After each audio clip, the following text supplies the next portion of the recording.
பிஸ்மில்லாஹ் மாஷா அல்லாஹ் லா ஹவுல வலா குவத இல்லா பில்லாஹ். அல்ஹம்துலில்லாஹ்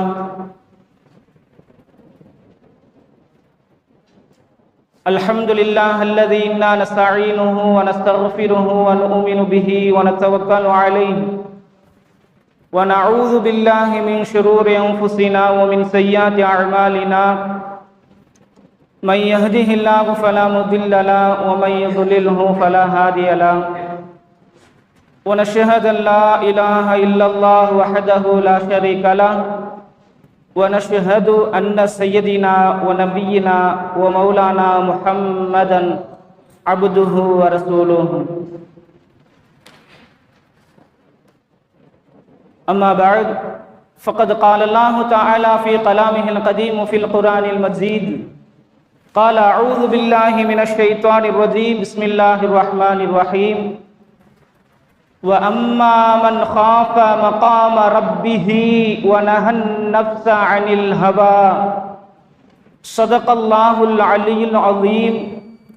وقال النبي صلى الله عليه وسلم أنه قال اللهم اجعل في عيني صغيرا وفي أعين الناس كبيرا. صدق صادق الأمين رسول صلى الله عليه وسلم. سبحانك لا علم لنا إلا ما علمتنا إنك أنت العليم الحكيم. رضينا بالله ربا وبالإسلام دينا وبمحمد صلى الله عليه وسلم نبيا ورسولا وبمحيدنا عبد القادر الجيلاني قدس الله سره العزيز شيخا ومرشدا. رب اشرح لي صدري ويسر لي امري واحلل عقدة من لساني يفقهوا قولي. அளவற்ற அருளாளனும் நிகரற்ற அன்புடையோனுமாகிய ஏக இறைவனுக்கே மாபெரும் புகழ் அனைத்தும் உரித்தாகட்டுமாகுக.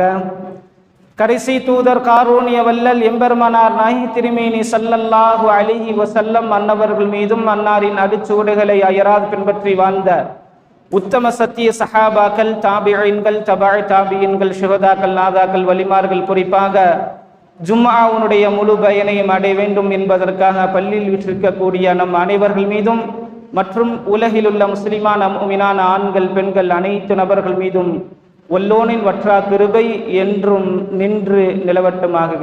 ஆமீன். கண்ணியத்திற்கும் பெருமதிப்பிற்கும் இறை நேசத்திற்கும் இறை பொருத்தத்திற்கும் உண்டான அல்லாஹுவின் நல்லடியார்களே, வாழ்க்கையில் நாம் வாழுகின்ற பொழுது பல்வேறு குணங்களோடும் குணாதிசயங்களோடும் நாம் வாழ்வோம். சில குணங்கள் அது நமக்கு நற்பயனை வளர்க்கும்,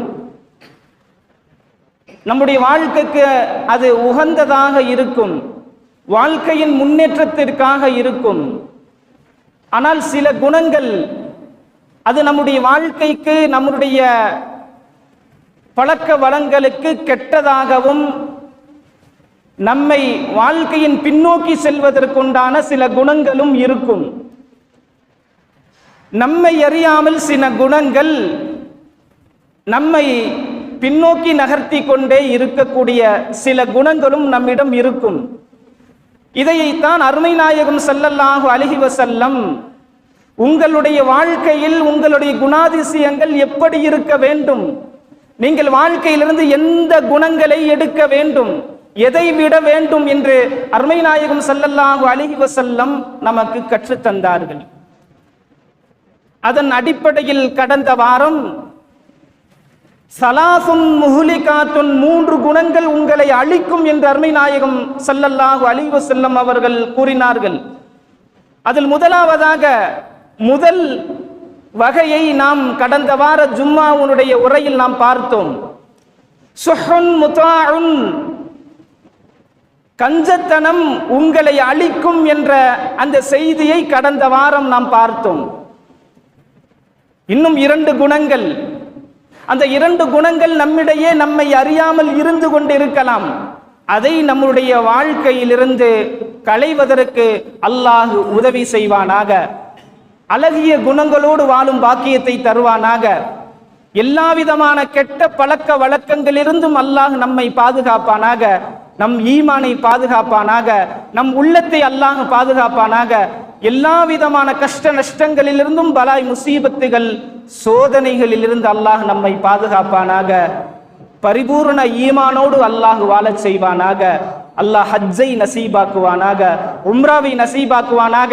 காத்தமுன் நபியின் ஸல்லல்லாஹு அலைஹி வஸல்லம் அவர்களுடைய ரவுலா ஷெரீஃபுக்கு முன்னா நின்று அஸ்ஸலாத்து வஸ்ஸலாம் அலைக்க யா சய்யதி யா ரசூலல்லாஹ் என்று சலாம் சொல்லும் பாக்கியத்தை அல்லாஹ் நம் யாவருக்கும் கொடுத்தருள் புரிவானாக. மருத்துவமனை சிரமங்கள், கஷ்டங்கள், அதனுடைய சிரமங்களிலிருந்து அல்லாஹ் பாதுகாப்பானாக. நீண்ட நெடிய நாட்கள் நோய் நொடி இல்லாமல் உடல் ஆரோக்கியத்தோடு ஆஃபியத்தோடு சலாமத்தோடு அல்லாஹ் வாழும் நசீபை நம் அனைவர்களுக்கும் கொடுத்தருள் புரிவானாக. ஆமீன் ஆமீன் யா ரப்பல் ஆலமீன். கண்ணியத்திற்குரிய பெருமக்களே, இன்னும் 2 குணங்கள் இருக்கிறது. அந்த குணங்கள் நம்மை அழிக்கும் என்றார்கள் அருமை நாயகம். அந்த 2 குணங்கள் என்ன? ஹவாஉன் முத்தபஉன், மனோ இச்சையை பின்பற்றக்கூடியவர்கள். நாம் அல் குர்ஆனை பின்பற்ற வேண்டும், ஹதீஸை பின்பற்ற வேண்டும். நபிகள் நாயகம் ஸல்லல்லாஹு அலைஹி வஸல்லம் எதை பின்பற்ற சொன்னார்களோ அதை நாம் பின்பற்ற வேண்டும். அது அல்லாமல் மனோ இச்சையை ஒருவர் பின்பற்றுகின்ற பொழுது அந்த மனோ இச்சை நம்மை அழிக்கும் என்றார்கள் அருமை நாயகம் ஸல்லல்லாஹு அலைஹி வஸல்லம். நம்மை அறியாமல் சில குணங்கள் நம்மிடத்திலே இருக்கும். அது நம் வாழ்க்கையின் பின்னோக்கி நகர்த்தி கொண்டே இருக்கும். அப்படிப்பட்ட குணங்களிலிருந்து நம்முடைய வாழ்வை, நம் உள்ளத்தை நாம் சரி செய்ய வேண்டும். ஹவாஉன் முத்தபஉன், மனோ இச்சையை நாம் தவிர்ந்து கொள்ள வேண்டும்.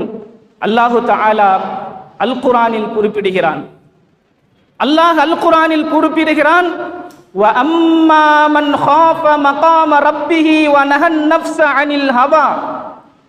வ அம்மா மன் காஃப, யார் ஒருவர் நாளை மறுமை நாளில் அல்லாஹ்வினுடைய சன்னிதானத்தில் நாம் நிற்க வேண்டும் என்று பயந்து அஞ்சி, வ நஹன் நஃப்ஸ, தன் உள்ளத்தை தடுத்து கொண்டாரோ, அனில் ஹவா, மனோ இச்சையிலிருந்து யார் தடுத்து கொண்டாரோ அவருக்கு அனில் ஹவா, அவருக்கு அல்லாஹு தஆலா அல் குர்ஆனில் சூரத்துல் முர்சலாத்தில் சூரத்துல் ஆசியாவில் அல்லாஹ் கூறுகிறான், ஃபஇன்னல் ஜன்னத ஹியல் மஅவா, அவர் தங்கும் இடம், அவர் நுழையும் இடம், அவரின் புகலிடம் அது சுவனம் என்று அல்லாஹ் கூறுகிறான். நம் உள்ளத்தை ஹவா நஃப்ஸிலிருந்து, மனோ இச்சையிலிருந்து நாம் தடுத்து கொள்ள வேண்டும். இங்கே அல்லாஹ் சொர்க்கத்துக்கு எதை வாக்களிக்கிறான்? மற்ற பாவங்களை அல்லாஹ் இங்கே குறிப்பிடவில்லை. மற்ற தீய பழக்க வழக்கங்களை அல்லாஹ் இங்கு கூறவில்லை. அல்லாஹ் இங்க கூற வருகிறது, கூற வரக்கூடிய செய்தி, உங்களுடைய நஃப்ஸை, உங்களுடைய ஆத்மாவை மனோ இச்சையிலிருந்து நீங்கள் தடுத்து கொண்டீர்கள் என்றால் நீங்கள் செல்லும் இடம், நீங்கள் உங்களுடைய புகலிடம் சுவனம் என்று அல்லாஹ் கூறுகிறான். ஃபஇன்னல் ஜன்னத ஹியல் மஅவா. அப்படி என்றால் நம் மனோ இச்சையை நாம் தடுக்க வேண்டும். நம் உள்ளத்தை மனோ இச்சையிலிருந்து பாதுகாத்துக் கொள்ள வேண்டும். காரணம் இந்த மனோ இச்சை தான். அல்லாஹ் ஏன் மற்ற பாவங்களை, குற்றங்களை, குறைகளை அல்லாஹ் கூறாமல் இங்கே சுவனத்திற்கு பரிசு, சுவனத்தை அல்லாஹ் எதை கொண்டு வாக்களிக்கிறான்?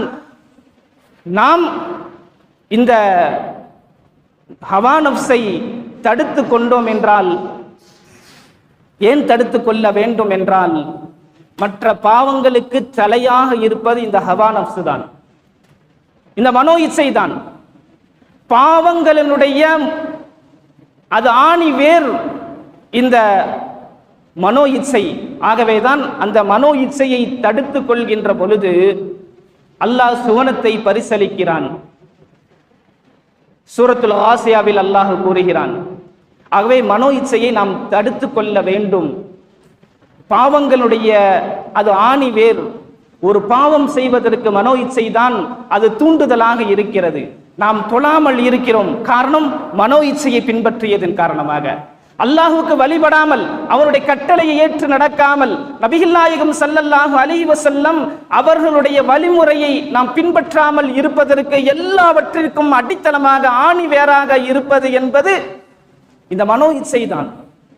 அதை நாம் தடுத்து கொண்டோம் என்றால் நம் வாழ்க்கை அது உயர்வை நோக்கி செல்லும், நம்முடைய வாழ்க்கை வசந்தம் பெறும், அல்லாஹுக்கும் ரசூலுக்கும் பொருத்தமான வாழ்வாக அது அமையும். அது நாம் செய்யக்கூடிய வியாபாரங்களாக இருந்தாலும், நாம் செய்யக்கூடிய வியாபாரங்களிலும் நாம் கவனமாக மனோ இச்சைக்கு நாம் உட்படாமல் ஆட்படாமல் நாம் பாதுகாத்துக் கொள்ள வேண்டும். எது ஹலால் எது ஹராம் என்பதை தெரிந்து வைத்திருக்கக்கூடிய நாம் ஹலால் ஹராமை பேணி இருக்க வேண்டும். இந்த ஹலால் ஹராமை பேணாமல் இருப்பது என்பது மனோ இச்சை தான். தவறான பார்வை, தவறான நடத்தை, தவறான குணங்கள், இப்படி எல்லாவற்றிற்குமே பாவத்திற்கு ஆணிவேராக இருப்பது இந்த ஹவா நப்சு, இந்த நப்சு தான். அந்த நப்சை நாம் கட்டுப்படுத்துகின்ற பொழுதுதான் அல்லாஹ் உங்களுக்கு சுவனத்தை நான் பரிசளிக்கிறேன் என்கிறான். சுவனத்திற்கு பரிசு, அதற்கு நாம் என்ன செய்ய வேண்டும்? சுவனம் நமக்கு பரிசாக கிடைக்க நாம் என்ன செய்ய வேண்டும்? நம்முடைய ஆத்மாவை, நம் உள்ளத்தை மனோ இச்சையில் இருந்து நாம் பாதுகாத்துக் கொள்ள வேண்டும். ஒரே ஒரு சிறு உதாரணம், ஒரு நப்சை எவ்வளவு ஆண்டு காலங்களாக பாதுகாத்து வந்திருக்கிறார்கள், மனோ இச்சையில் இருந்து பாதுகாத்திருக்கிறார்கள் என்று நாம் யோசிப்பதற்கு, சிந்திப்பதற்கு ஒரே ஒரு உதாரணம். ராபியத்துல் பஸரியா அம்மையார் அவர்கள் மிக பெரும் ஞானி, சூஃபி, அல்லாஹ்வுடைய நேச பெண்மணி, அல்லாஹுக்காக எதையும் இழப்பதற்கு தயாரான ஒரு பெண்மணி. அந்த அம்மையார் கடைசி காலகட்டம் நோய்வாய்ப்பட்டு இருக்கிறார்கள். இந்த சந்தர்ப்பத்தில் மாலிக் இப்னு தீனார் ரஹ்மத்துல்லாஹி அலைஹி அவர்களும் ஹசன் பஸரி ரஹ்மத்துல்லாஹி அலைஹி அவர்களும், இந்த இரண்டு நபர்களும் ஹதீஸ் கலை வல்லுநர்கள். இவர்கள் சாதாரண நம்மை போன்றுள்ள மனிதர்கள் அல்ல. ஹசன் பஸரி ரஹ்மத்துல்லாஹி அலைஹி தாபியின் சஹாபாக்களை பார்த்தவர்கள், சஹாபாக்களின் காலத்திற்கு பின்னால் வாழ்ந்தவர்கள், அல்லாஹ்வுடைய பொருத்தத்தோடு வாழ்ந்தவர்கள். மாலிக் பின் தீனாரும் தாபியல் சஹாபாக்களை பார்த்தவர்கள். இவர்களெல்லாம் மிக பெரும் அறிஞர்களாக, ஆன்மீகவாதிகளாக, மக்களுக்கு பாடம் நடத்தும் இடத்தில் வாழ்ந்தவர்கள், சாதாரணமானவர்கள் அல்ல. இவர்களுடைய உரையை கேட்பவர்கள், அதுவும் அம்மா ராபியத்துல் பஸரியா, ராபியா அம்மையார் அவர்கள் இருக்கிறார்களே, அவர்கள் உரை நிகழ்த்தினால், அவங்க பயான் செஞ்சாங்கன்னா வந்திருக்கக்கூடிய மக்கள் தன் பாவத்தை உணர்ந்து அந்த இடத்திலேயே தௌபா செய்து விட்டு தான் செல்லுவார்கள். அந்த அளவுக்கு இரையச்சத்தோடு பேசக்கூடியவர்கள், அல்லாஹுவை கண் முன்னால் நிறுத்தி பேசக்கூடியவர்கள், அல்லாஹ்வுடைய அச்சத்தை நம் கண் முன்னால் கொண்டு வரக்கூடியவர்கள், நம் உள்ளத்தில் அல்லாஹ்வுடைய பயத்தையும் அச்சத்தையும் ஏற்படுத்தக்கூடியவர்கள். அவர்களுடைய உரைகளில் மக்களை பார்க்க மாட்டார்கள், அல்லாஹ் எதை கட்டளையிட்டானோ அதை உரையாக நிகழ்த்தக்கூடியவர்கள். இன்றைக்கெல்லாம் உரை என்று சொன்னால் அரசியல் கலந்து நகைச்சுவை கலந்து பேசுவது மாத்திரமே உரை என்று நாம் நினைத்து கொண்டிருக்கிறோம். அப்படி அல்ல. உரை என்பது எப்படி இருக்க வேண்டும்? அல்லாஹ்வினுடைய பயத்தை உள்ளத்தில் ஏற்படுத்தக்கூடிய, தாக்கத்தை ஏற்படுத்தக்கூடிய அளவுக்கு பயான்கள், உரைகள் இருக்க வேண்டும். ஏதோ கூடினோம் கலைந்தோம் என்று சென்று விடாமல் இல்லாமல் அல்லாஹுவை நம்முடைய இதயத்தில் சுமந்து செல்ல வேண்டும். அதுதான் உரை, அப்படித்தான் இருக்க வேண்டும். ஏதோ நேரம் கடத்துவதற்கு மாத்திரமல்ல பயான். நேரங்கள் தொழுகைக்காக சில மணித்துளிகள், சில நேரங்கள் பேசுவது அல்ல பயான். பயான் என்பது அல்லாஹுவை நம்முடைய உள்ளத்தில், அவனுடைய தக்வாவை, பயத்தை ஏற்படுத்த வேண்டும். அதுதான் உரை, அதுதான் பயான். ஏதோ கலகலப்பா 4 வார்த்தை கேட்டோம் போனோம் அப்படின்னு நம்ம நினைக்க கூடாது. ஏதோ நகைச்சுவையா 4 வார்த்தை பேசிட்டாங்கன்னா அதுதான் உரைந்து நம்ம நினைத்து விடக்கூடாது. கண்ணியத்திற்குரிய பெருமக்களே, அதுவெல்லாம் பயானுடைய ஒரு பார்ட்டாக இருக்கலாம், அது ஒரு வகையாக இருக்கலாம். ஆனால் ஜும்மாவுடைய உரை எப்படி இருக்க வேண்டும் தெரியுமா? அல்லாஹ்வுடைய அச்சத்தை நம் இதயத்தில் சுமந்து செல்வதற்குண்டான உரையாக இருக்க வேண்டும். அல்லாஹ் தௌஃபீக் செய்வானாக. அல்லாஹ் நம்முடைய குற்றங்கள் பாவங்களை அவன் மன்னிப்பு தேடக்கூடியவர்கள் கூட்டங்களில் அல்லாஹ் நம்மையும் சேர்ப்பானாக. உயர்ந்த சுவனத்தை நமக்கு பரிசாக தருவானாக. அந்த அம்மையாரை பார்க்க, ராபியா அம்மையாரை பார்க்க மாலிக் பின் தீனார் ரஹ்மத்துல்லாஹி அலைஹி அவர்களும் ஹசன் பஸ்ரி ரஹ்மத்துல்லாஹி அலைஹி அவர்களும் 2 நபர்களும் வருகிறார்கள். அவர் உடல்நிலை சரியில்லை, அவர்களுடைய கடைசி காலகட்டம். அவங்கள பார்த்து பேசிட்டு அவங்களுடைய முக வாட்டத்தை பார்த்து கேட்கிறார்கள், கவலையா இருக்கிறீங்களே என்ன என்று, உங்களுக்கு என்ன ஆசை இருக்கிறது கேளுங்கள், நாங்கள் முடிந்த அளவு நிறைவேற்றி தருகிறோம். போது அந்த அம்மையார் சொன்னாங்க, எனக்கு ஒரு பழம் சாப்பிட வேண்டும் என்று ஆசை என்கிறார்கள். ஒரு பழம் சாப்பிட வேண்டும். என்ன பழம்? திராட்சை பழம். திராட்சை பழம் சாப்பிட வேண்டும் என்பது போன்ற ஆசை இருக்கிறது என்று கூறுகிறார்கள். சொல்லிட்டு இன்றைக்கல்ல நேற்றல்ல 30 ஆண்டு காலங்களாக நான் திராட்சை சாப்பிட வேண்டும் என்று நான் ஆசைப்படுகிறேன் என்கிறார்கள். திராட்சை ஒன்றும் கிடைக்காத பழம் அல்ல. திராட்சை என்பது கிடைக்காத ஒரு பழம் அல்ல, கிடைக்கக்கூடிய ஒரு பழம்தான். ஆனால் 30 ஆண்டுகளாக நான் திராட்சை பழம் சாப்பிட வேண்டும் என்று நான் ஆசைப்படுகிறேன் என்கிறார்கள். இன்னைக்கு நம்மள்ட்ட ஒரு நபர் இப்படி கூறினால், என்னங்க இது என்ன பெரிய விஷயமா, மொபைலை எடுத்து ஆர்டர் போட்டானா நம்ம கைக்கு வீடு தேடி வரும். இப்படித்தானுங்க உலகம் இருக்குது. இப்போ ஒரு காலத்தில் பிரியாணினா ரொம்ப அபூர்வமாக இருந்தது. விசேஷ தினங்களில் பெருநாட்களில் தான் பிரியாணி சமைப்பார்கள். இன்னைக்கு எல்லா நேரத்திலும் எல்லா இடங்களிலும் நினைத்த நேரத்தில் பிரியாணி செய்வதற்கும் சாப்பிடுவதற்குண்டான அனைத்து வசதிகளையும் அல்லாஹ் நம் உள்ளங்கையில் வைத்திருக்கிறான். ஒருத்தர் பிரியாணி சாப்பிடணும்னு ஆசைப்பட்டார்னா எங்கேயுமே போகாதங்க, இருந்த இடத்திலிருந்து கைக்கு பிரியாணியை, அது ஹலாலான ஹோட்டல்களும் இருக்கிறது, அது அல்லாததும் இருக்கிறது. பிரியாணி வேண்டும் என்று நினைப்பவர்கள் உடனே அவர்களுடைய கரங்களில் வந்து சேரக்கூடிய அளவுக்கு அனைத்து வசதிகளும் இன்றைக்கு நம்மிடம் இருக்கிறது. அன்றைக்கும் அவர்களிடத்திலே இருந்தது. கிடைக்கக்கூடிய ஒரு பழத்தை 30 ஆண்டு காலங்களாக நான் சாப்பிட வேண்டும் என்று 2 நபர்களிடம் கூறவும் அவர்கள் விடைபெற்று செல்லுகிறார்கள். அம்மையார் அவர்கள் கடைசி காலகட்டம், அவங்களுக்கு எப்படியாவது திராட்சை பழத்தை வாங்கிட்டு வரணும் அப்படின்னு சொல்லி அந்த நீயத்தோடு படியை கடக்கிறார்கள். கடந்து செல்லுகின்ற பொழுது ஒரு பறவை பறந்து வருகிறது. அதனுடைய அலகிலிருந்து ஒரு திராட்சை கொத்தை பழத்தை கீழே போடுகிறது. இந்த 2 நபர்களும், ஹசன் பஸ்ரியும் மாலிக் பின் தீனார் ரஹ்மத்துல்லாஹி அலைஹிமா, இந்த 2 நபர்களும் சந்தோஷப்படுகிறார்கள், அல்ஹம்துலில்லாஹ் என்கிறார்கள். எங்கேயும் தேடி அலையல, சிரமப்படல, அல்லாஹ் நமக்கு இலகுவாக இந்த பழத்தை கொடுத்து விட்டானே என்று அந்த பழத்தை எடுத்துக்கொண்டு அம்மையாரிடம் வருகிறார்கள். மறுபடியும் நீங்கள் 30 ஆண்டுகளாக ஆசைப்பட்ட இந்த பழம் சாப்பிடுங்கள் என்று அவர்களிடத்திலே கொடுக்கின்ற பொழுது அம்மையார் கேட்டார்கள், இந்த பழம் எங்கிருந்து வந்தது என்று கேட்டார்கள். இந்த பழம் எங்கிருந்து வந்தது, நீங்கள் சொல்கிறீர்களா அல்லது நான் சொல்லட்டுமா என்கிறார்கள். நீங்க சொல்றீங்களா அல்லது நான் சொல்லட்டுமா? அந்த பெண்மணி கூறுகிறார்கள், ராபியத்துல் பஸ்ரி அவர்கள் கூறுகிறார்கள், அல்லாஹ்வுக்காக வாழ்ந்தவர்கள், அல்லாஹ்வுக்காக அனைத்தையும் இழந்தவர்கள், அல்லாஹ்வுக்காக எல்லாத்தையும் தடை செய்தவர்கள்.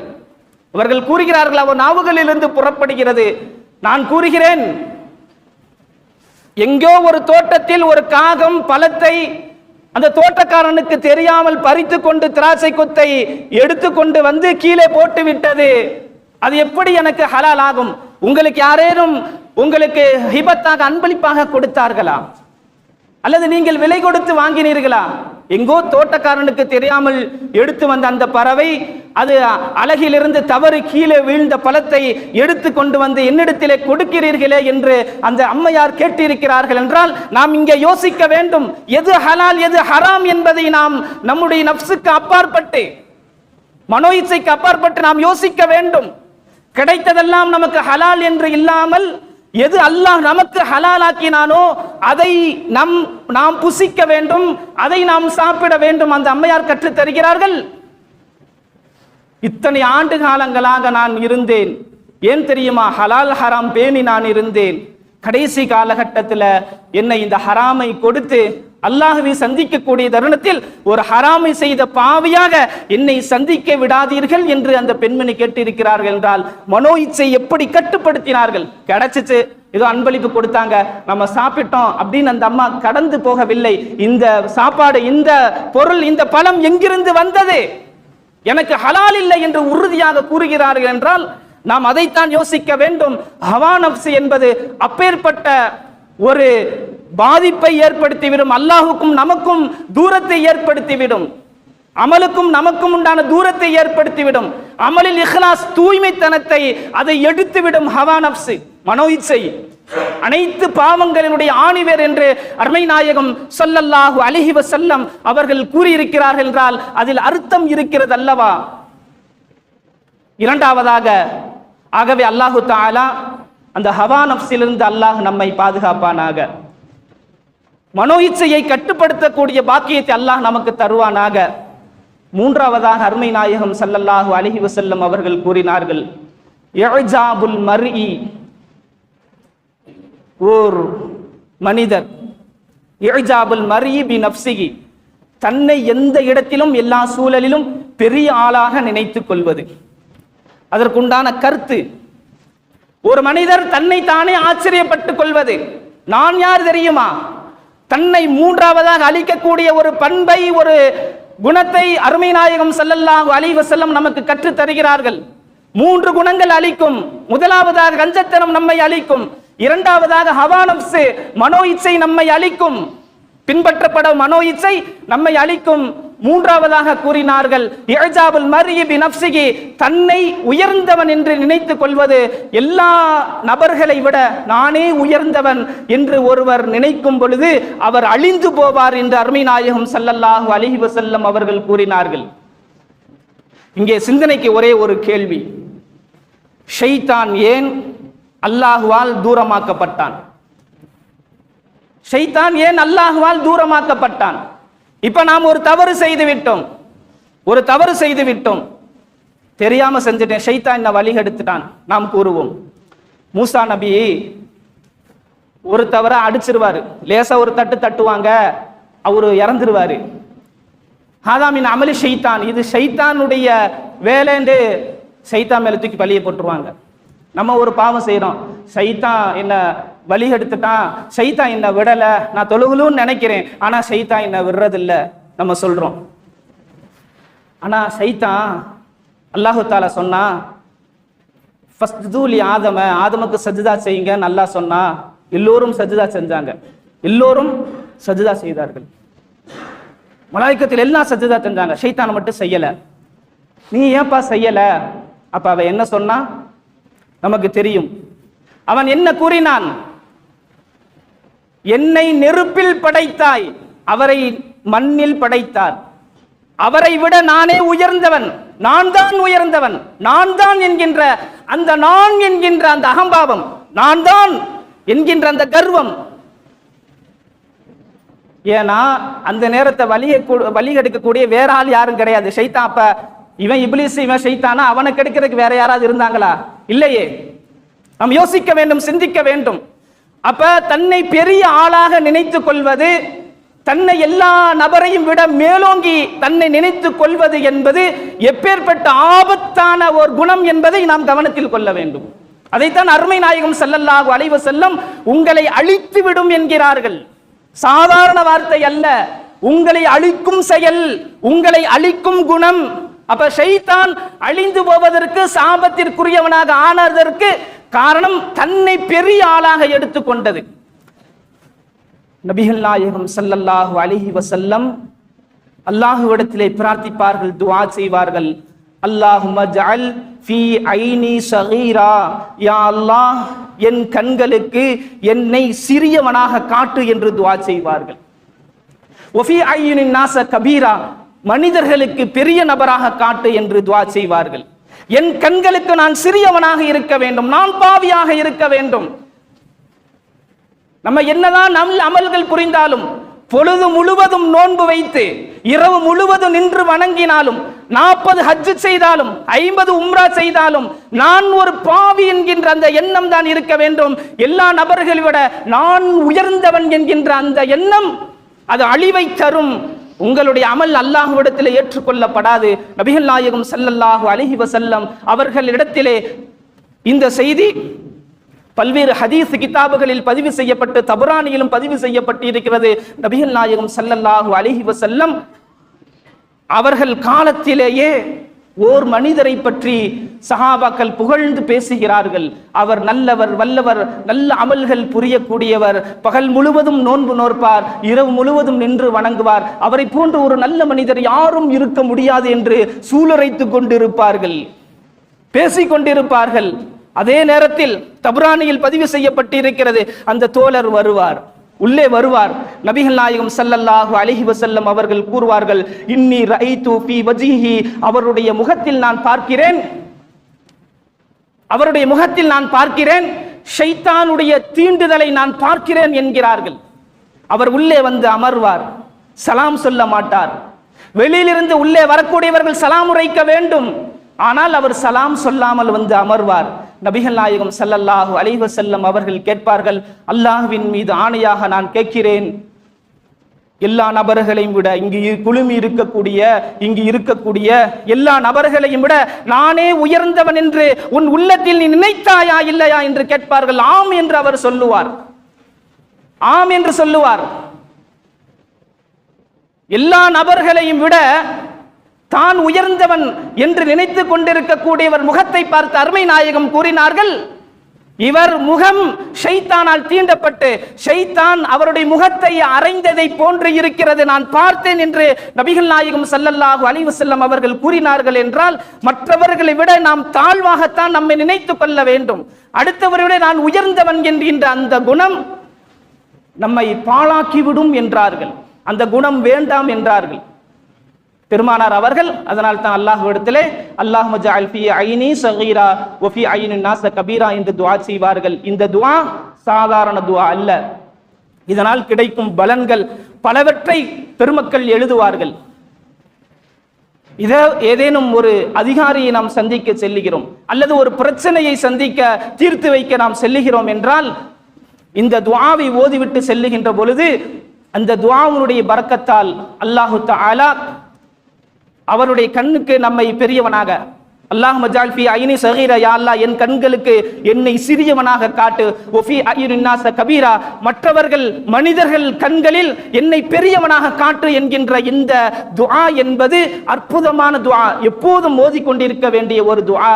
காரணம், இன்றைக்கு உள்ள சூழலில் ஒரு அரசு அதிகாரி நாம் சந்திக்க செல்லுகின்ற பொழுது, நம்முடைய தேவைகளை சந்திக்க செல்லுகின்ற பொழுது இந்த துஆவை ஓதிக்கொண்டு சென்றோம் என்றால் அவர் கண்களுக்கு நம்ம அல்லாஹ் பெரியவனாக காட்டுவான், பெரிய ஆளாக காட்டுவான்.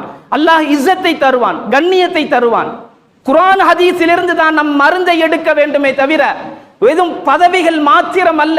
பதவி இருந்தால் போதும் என்கின்ற அந்த சிந்தனையை நாம் களைந்து விட்டு அல்லாஹ்விடத்திலும் அல்லாஹ்வுடைய தூதர் எதை வழிகாட்டினார்களோ அதிலிருந்து தான் நாம் மருந்தை நாம் எடுக்க வேண்டும். அதற்குண்டான சொல்யூஷனை ஹதீஸ் குர்ஆனிலிருந்து தான் நாம் எடுக்க வேண்டும். ஆக கண்ணியத்திற்குரிய பெருமக்களே, 3 குணங்கள் நம்மை அழிக்கும் என்று பெருமானார் கூறினார்கள். கஞ்சத்தனம் அழித்துவிடும், ஹவாவுன் முத்தபவுன், மனோ இச்சை அழித்துவிடும் என்றார்கள். அதே போன்று நம்மை நாமே பெரிய ஆளாக நாம் நினைத்து கொண்டோம் என்றால் அதுவும் நம்மை அழித்துவிடும் என்றார்கள். அல்லாஹு தஆலா இந்த 3 குணங்களிலிருந்து நம்மை பாதுகாப்பானாக. அல்லாஹும் அல்லாஹ்வுடைய தூதரும் எந்த குணத்தை நேசித்தார்களோ அந்த குணத்தோடு வாழ்வதற்கு அல்லாஹ் தௌஃபீக் செய்வானாக. எல்லா விதமான சிரமங்கள் கஷ்டங்களிலிருந்தும் அல்லாஹ் நம்மை பாதுகாப்பானாக. ஆமீன் ஆமீன். வாஹிர் தஅவானா அனில் ஹம்துலில்லாஹி ரப்பில் ஆலமீன். வஸ்ஸலாமு அலைக்கும் வரஹ்மத்துல்லாஹி வபரகாத்துஹு.